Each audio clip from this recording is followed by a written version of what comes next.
Kembali kita berjumpa dalam acara talk show tips sukses kerja kelompok project based learning. Baik Miss Vina, ini pertanyaan juga yang sebenarnya juga tidak asing bagi anak-anak. Anak-anak sering mengeluhkan ini mungkin secara pribadi terhadap saya maupun kepada Bapak Ibu wali kelas dan Bapak Ibu guru yang lain. Dalam kelompok tentunya anggota kelompok mempunyai pendapat yang berbeda-beda. Si A sebagai koordinator kadang mempunyai pendapat A, si B sebagai wakilnya mempunyai pendapat B, dan juga si C dengan pendapatnya yang C juga. Nah, ini nanti mohon pencerahan kepada suster sekaligus Ibu Sri, kira-kira bagaimana cara anak-anak menanggapi situasi dengan perbedaan pendapat dalam kelompok mereka sendiri-sendiri. Mungkin dimulai dari suster terlebih dahulu, silakan suster. Baik, terima kasih Pak Indri.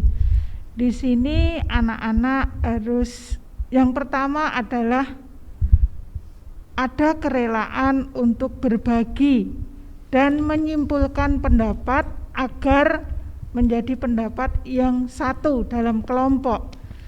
Dan juga anak-anak harus adanya berani terbuka menerima pendapat dari teman-teman.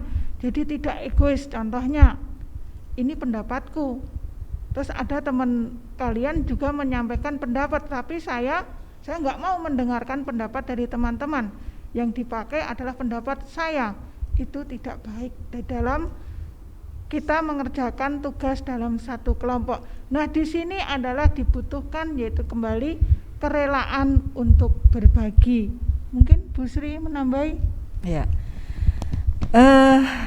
kesulitan menyatukan pendapat dalam kelompok itu biasanya disebabkan karena kalimat pendapat saya yang benar, bukan mana pendapat yang benar, tapi pendapatku yang benar.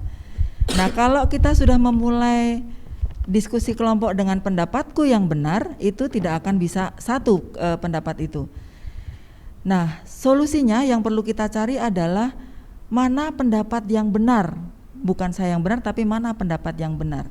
Sehingga kita akan melihat dan mau mendengar pendapat teman-teman. Bukan hanya pendapat saya yang harus didengar teman-teman, tapi pendapat teman-teman pun juga saya dengar, dan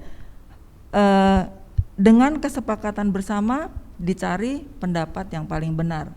Kalau kalian merasa kesulitan untuk menentukan mana yang benar atau pendapat mana yang terbaik, kalian bisa tanya.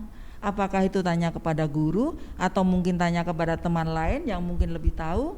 Itu bisa dilakukan untuk mengatasi masalah kelompok kalian. Terima kasih. Terima kasih suster Ibu Sri.